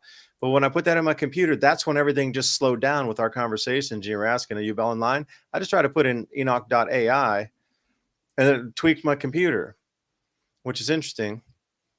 It's an unbiased one, mainly focused on medical information. Because right now there's so much censorship with an enormous amount of things that had happened. So Mike had trained it on every video through the Brighteon.tv archives, going all the way back on like hundreds of thousands of videos about people of truth telling their version of truth. You can ask it about 9/11. You can ask it about anything, and it'll give you the truth. It won't mask it. See what it says here. Oh, wow. Yeah, so I appreciate Mike putting that, because he allowed me to use all of my Adapt 2030 channel videos as a training agent for this inside their Enoch AI to talk about everything I've ever talked about and the way I'd seen it. And every graph that was presented in all my videos was screenshotted and indexed. So anything I was showing about solar activity, solar cycles, rise and fall of civilizations, cold periods, warm periods, repeating multi-cycle, going back 15,000 years, 30,000 years, 40,000, 45,000, all those thousand, I have literally 2,000 videos. They used to catalog in there and said, that's a packet of this person's mind and information about how the climate is, why it's changing. I'll plug that into the AI and run with it. So anything you ask about grand solar minimum, I'm super happy to have contributed to in Enoch. And again, he was pulling podcasts from everywhere, millions and millions of sources of information on truth side of things, and also any medical information that you want to ask in there. It seems to be uncensored. And also any types of world events seems to be uncensored. And that's the way he wants it. So it is a place to go to, where if you want to get the real information about a real event. So Ransom, I'm interested if you put, tell us really what happened at 9/11 in that thing, and see how it comes out, or what really happened at XYZ event that we've been told as, and see what it would do. Yeah. Well, what really happened with 9/11, or something like, yeah, use your own code. I'm not going to force your thought there. What happened on 9/11?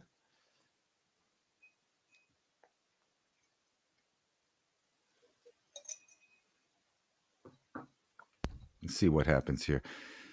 Oh, they need to work on their full screen thing. It's hard to scroll. Yeah, ask about Building 7 and see what it says about Building 7. You can type in your question. What happened to Building 7?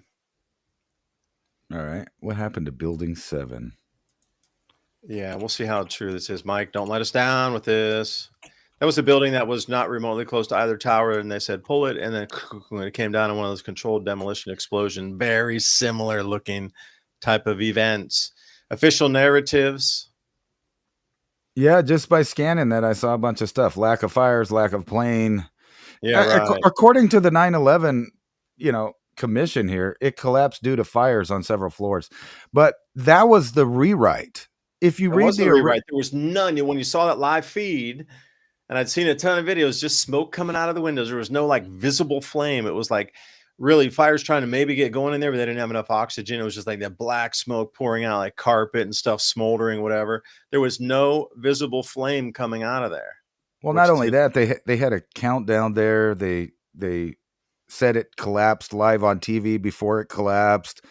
But the original reason that the government gave for Building 7, it was just plainly the events of 9/11. Like, it just got depressed because the other buildings fell down. So, it decided to fall down too because of the events of 9/11. So Well, they had to everybody had switch to that. agree unanimously on that. Now, if you didn't know about that 9/11 report, everybody had to agree 100% unanimously about the fact. If one person disagreed out of that entire panel, that fact was thrown out. Right. That's the insane thing about it. 100% unanimous agreement before it even got pushed into the report. If anybody said no, you wouldn't. It wasn't included. This is a collapse. Yeah, the free fall speed was the thing, and evidence of explosions. Like if you put that into ChatGPT, you won't get the same answer. No, you can ask Chat GPT, why is there thermite residue still found on the outside patina of buildings in New York City? And it ain't going to tell you why. It'll say, "Wow, there was in the 1930s when the Hindenburg exploded." So Yeah. It's like, there's so many of those things that you could really get into it with the AI, but I have experience with it. Like I said, it will argue with you until you give up, until you finally go away. Now, Grok, when you get it into a corner, it'll finally agree with you, but then you could go back 30 minutes and ask it the same thing, and it'll revert to the original misinformation that it fed you. You can make it agree with you for just you. But like I said, I don't think that they are allowing it to remember arguments in the way that once it comes to a conclusion that it can't get around, a fact wall, a logic wall, it resets. It doesn't just take that and go, you know what, the algorithm's different now because it got new information, but instead it resorts to its previous, prompts that tell you how to explain something on there, which is really messed up because we're moving into this whole idea where every kind of media is going to be AI. You're not even going to have like me and David up here anymore. Even YouTube admits that they're trying to go over to a full AI model where the shows, even the podcasters, all of that are AI generated podcasters about topics that they get. And what are they going to be about? Baking cookies or kittens, kitten calendars. It'll never be any kind of real information that you get. So, even the days of conspiracy theorists, whether they were right or wrong about any topic, that was the fun years of YouTube, when you could get on and you could hear people, babble BS, or, maybe they were onto something and then you caught onto it and you do your own research on it. Those days are gone. yeah, if I could show you this one here off of Zero Hedge.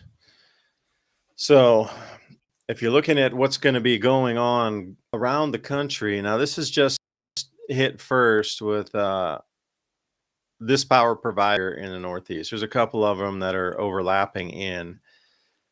The power bills are getting so expensive because the power cost of the AI data centers are lumped in with the residential rates.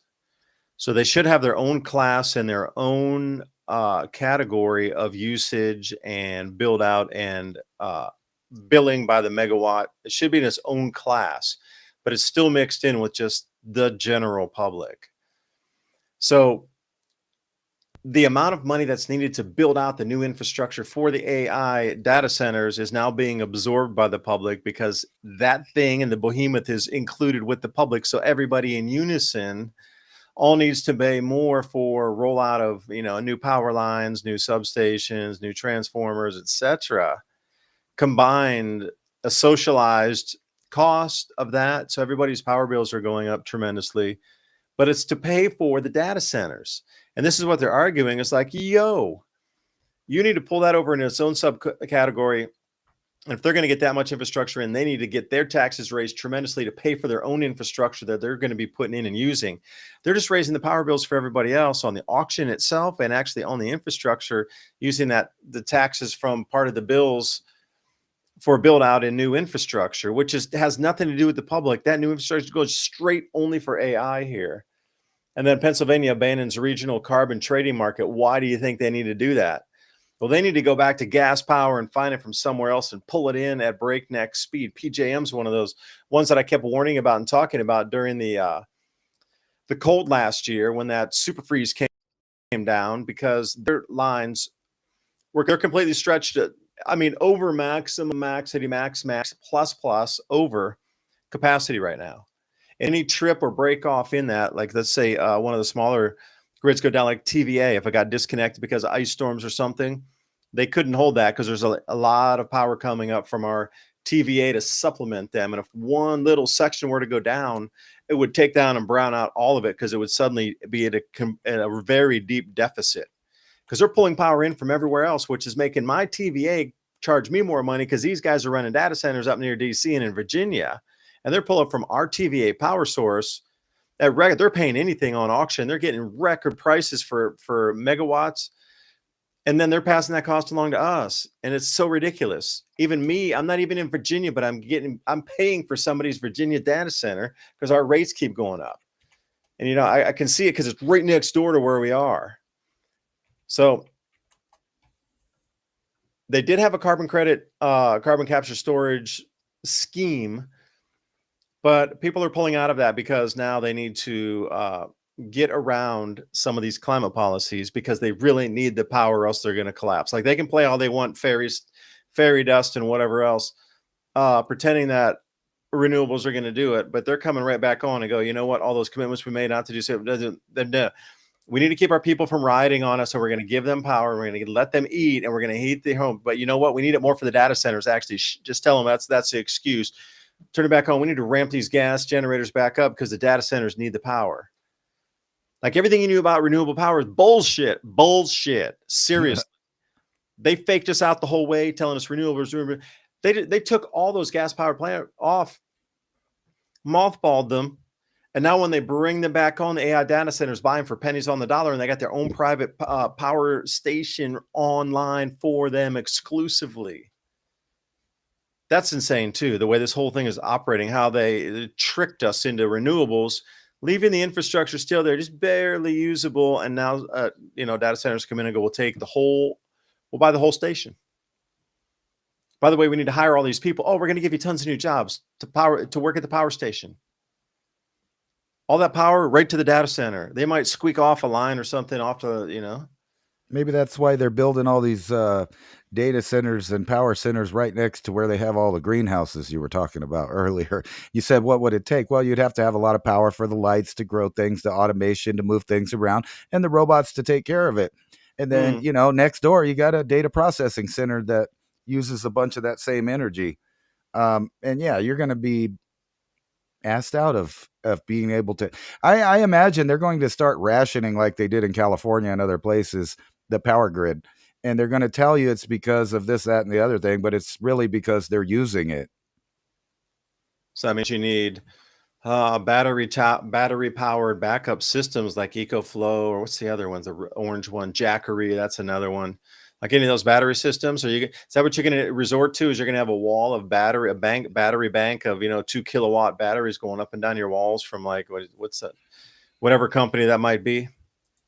You're going to get the EcoFlow wall of batteries because the power is going to go out. It's going to be unreliable. You got to use panels to charge, and that's how you're going to live, because you won't have reliable power except your batteries that'll run out after 20 years. You guys are all good. Now you're going to get a bunch of commercials tonight for that on your computer, because we talked about it. Bring it on. I want to see the discount panels, by the way. So someone in the chat room said that they delete your conversations after and you have to start over. That's not actually what I meant. What I meant is there's no epiphany with the AI. I heard you 50 times in a row. Excuse me, I cut you off. Go. No, right? No, but the AI will go back to its other programming. However, they do keep the logs of you chatting with these things. That part does not go away. So if you thought they delete it, they don't. They actually are keeping it, and they're programming future algorithms with the conversations that you already have, all the way down to spying on all your regular conversations with real people. And they're going to be using that to tailor reality for you, not just to sell you things, but to explain how reality is happening. So if you want to know, what's up with the tariffs, or you want to know what happened on 9/11 or any of that, you're going to get a generated answer, not unlike the way that we view outer space and the universe as a whole. Every time you get a picture, it's a computer generated thing based on data, of course. However, if you skew the data, you can create a new image. And the same works with news, with movies, with history, and selling you things right off the internet. So, a lot of people joke about that. You're sitting there, you're talking about stuff around your phone, and then all of a sudden you're getting bombarded with whatever it is, dog food commercials and, stuff like that. That's because they are listening and they are using the metadata so that they can, customize a future and reality for every individual on the network. Talk about everybody. Everybody needs to unanimously in their microphones or whatever, let the devices say, I want to travel to Namibia, and see how many travel notifications for Namibia you're getting. Because I would love to, Skeleton Coast would love to go surfing there. But otherwise, you're just not searching Namibia for a holiday, except for maybe trekking, some safari, and a little bit in the desert. So if you say that and you suddenly start getting, Right. Well, I've noticed it about Namibian travel, beaches, surf, yeah, that they're really listening to you. Like when you might tell somebody on a private chat that you're out of cat food or whatever, and then all of a sudden, it's on your Pandora, it's on your YouTube, it's everywhere, because they're creating a scenario in which every bit of metadata that you create will be tailored to you specifically to extract every last cent. And by the way, they got rid of the penny, but extract every last cent of disposable income that you have, which what that does, if people fall for that trap, and month by month, you live month by month because you keep getting rid of your disposable income, that amounts to a universal basic income, because you'll only have enough money to pay for your bills, which are going to exponentially go up, including your natural gas. If you're in an area like I am, you got gas for heating and electric for cooling. Or you might go up to like Colorado, where they're spending an arm and a leg for heating already. You know what I mean? So they want to get whatever disposable income you have left over after you've paid all of the utilities and taxes to get every last cent from you. And think about all of the billions of dollars that are, and we had a show 2 years ago talking about the end of the penny and how that they would just steal, portions of the penny. And then later on, we kind of updated that thought with the idea that they keep rounding everything up. They want to round up the amount, or they want you to donate to literacy or cancer or save the St. Jude kids or whatever it is. That's the excuse to round up whatever your total is up to the next $10 increment. Imagine all that money that's just disappearing. Well, the price of copper is getting big, and it's copper got put on the strategic metals reserve here for America, along with silver. Right. So imagine all that copper laying in our money supply that people have been holding. They basically use the American people as the storehouse, as the storage warehouse. All right, if they really start paying more for a penny than there's a penny, people might actually dig through. If they go, all right, we'll give you 5 cents for every penny to bring back because there's a copper composition in it. And the older ones, if they're pure copper, we will give you 5 cents per penny. Like, that'll encourage people to go look through their penny jar with millions of pennies, because they're going to try to bring them all back in from the wild. Like, how would you get all the copper supply in America in people's drawers, dressers, and whatever mason jars that are just the extra penny jar, change jar? How would you round all that up efficiently? Well, what's funny about this, what year was it? I was trying to figure it out. I think it was like 1984-ish when they stopped actually making pennies out of copper. Like now it's like a sandwiched metal.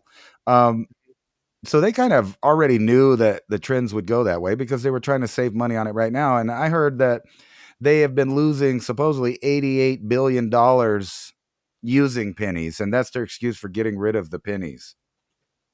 Yeah, I think it was 1982, pennies that could be worth. No, that's not it. Anyway, they stopped using the copper. So there's a lot of people with a lot of money just sitting in their house now all of a sudden because they have jars of these old pennies. Let's go to the US coin guide, which I have ready for us here. Pop that one up. The ultimate guide to copper pennies out. Thank you so much for staying with us. The Civilization Cycle podcast. If you like this type of content, buymeacoffee.com/cycle. Also, civilizationcycle.com. Put your email in there and we'll get you the show notes, 10 points that we talked about this evening. Yeah, ransom was 1982. And it's 97.5% zinc and 2.5% copper after 1982. So pre-82, very valuable pennies. Pre-64, very valuable dimes, quarters, nickels. Well, the war nickels, you go to 45, 43 to 45 for that. But dimes, quarters, half dollars, silver dollars.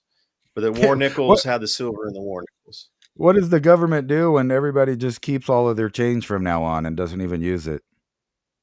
They don't use it. They only take it. It has to be the correct year because, you know, those 90, unless zinc becomes if zinc becomes a thing. Well, I mean, at 97, unless copper becomes so incredibly valuable at 2.5 or something. Right. The pyrite's worth money now. The fool's gold, because of all the lithium in it. No, that's what I was going to say. Things that were previously thought of as worthless. Yeah. You know, people buy their pyrite now. Fool's gold. Yeah, and the wheat pennies, you know, these kind of things. I mean, there's collector value to that too. And, you know, 1977 for sure. Save pre-83 pennies. We'll save pre-64 pennies, dimes, or excuse me, dimes, nickels, and I'm trying to get this stop sharing. Get it out of there, man. Yeah, and so you're starting to look for. The American people hold an enormous amount of reserves just in your pockets and in your closets and in your drawers. Like it's just spread out. They need to get it back in one place. Yeah, you might, you know, like if you stockpiled this fool's gold, you might have a little bit of cash flow as well. So lithium's in there, is it? Like how much? Okay, so that piece of fool's gold that you have there as a mineral specimen, dude, that's several $100s at least for that specimen there in good condition like that. That's like perfect, dude. Fool's gold specimen like that, depending on the size, is going to be pricey because you got the full formed crystals in there and everything. Well, that seems to be where the entire economy is going, is who got what, where, what kind of rare earth elements or metals. And it's a weird time to be alive, to know that the world powers are really getting kind of petty with every last. It's like they have to, at some point, this planet will be completely processed. Like every little bit of gold attainable, every bit of silver attainable, every bit of copper attainable, platinum, the list goes on. There are people out there that are stripping the surface all over the world. Obviously, you have strip mines of every last little bit of that. Now, imagine what they're doing in places like Gaza soon, or you know, Iraq, where you can just kind of scrape over all of the old buildings and stuff, and then grind it up, and then pull all of the silver and stuff back out of it. Cha-ching! What about the electrical?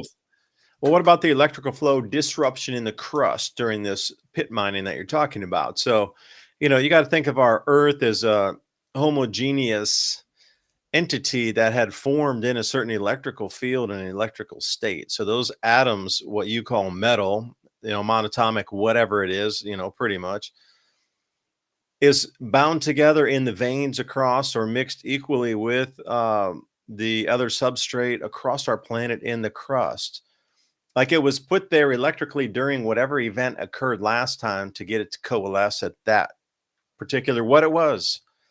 We've tremendously disturbed the electrical flow across the planet. Do you think not digging out hundreds of billions of tons of metals on this earth and then purified them into much, you know, different structures, like super purified, you would not get that in the crust, and then loading that across the entire planet? Do you think we've disturbed anything in terms of electrical flow? The millivolt charge, the way it's spread around the planet. Where do you think when it happens, when stuff starts getting into cities with skyscrapers and all that, like super dense iron metals and things, that would normally be somewhere in the crust outside the Great Lakes. Now, the disturbance of that, or what happens with the aurora and those field aligned currents coming in, they're going to spread differently when they get to those ground level events versus what they would have, say, 300 or 400 years ago. Because the metals are all in different places now, and the distribution of the electrical field moving through it, some sort of, I wouldn't even hate to say evenness, but that's being disturbed as well. So whatever you look at, this mining has disrupted the electrical movement through the crust of our planet. And I'll just say that. It must be a good racket. You remember last week I showed you the cartels in Mexico trying to occupy a gold mine and fish whatever was left out of there while they were using it for a hideout. And we're starting to see that in other places. There might be, you know, a reason why people are moving around on the globe and asserting their power in different areas. Like I was just showing the other one, U.S. aluminum prices surge, cartels trying to do the mining too, and then you got where are they going to get it from? Poland, for the EU. So everywhere on the globe in each sector, they're finding a new area to strip this stuff out of the ground, because they know that the future war is that of computing power, and you can't make any of these high-tech missiles, drones, or data centers, none of that stuff without all of this stuff. Well, if zinc becomes one of those metals you just showed in skyrocketing fashion, we will know we've all been played, because they are going to harvest every penny, because the zinc's been set aside for a certain amount of time. The copper's been set aside for a certain amount of time, and there's an enormous amount of both of those types of pennies. So if you see zinc get all crazy in price and they're asking people, bring your pennies in, we don't care if they're copper of the pre-83s or post-83, where it's zinc and copper, we'll take it all, because they still get 2.5% copper out of the zinc penny. Right.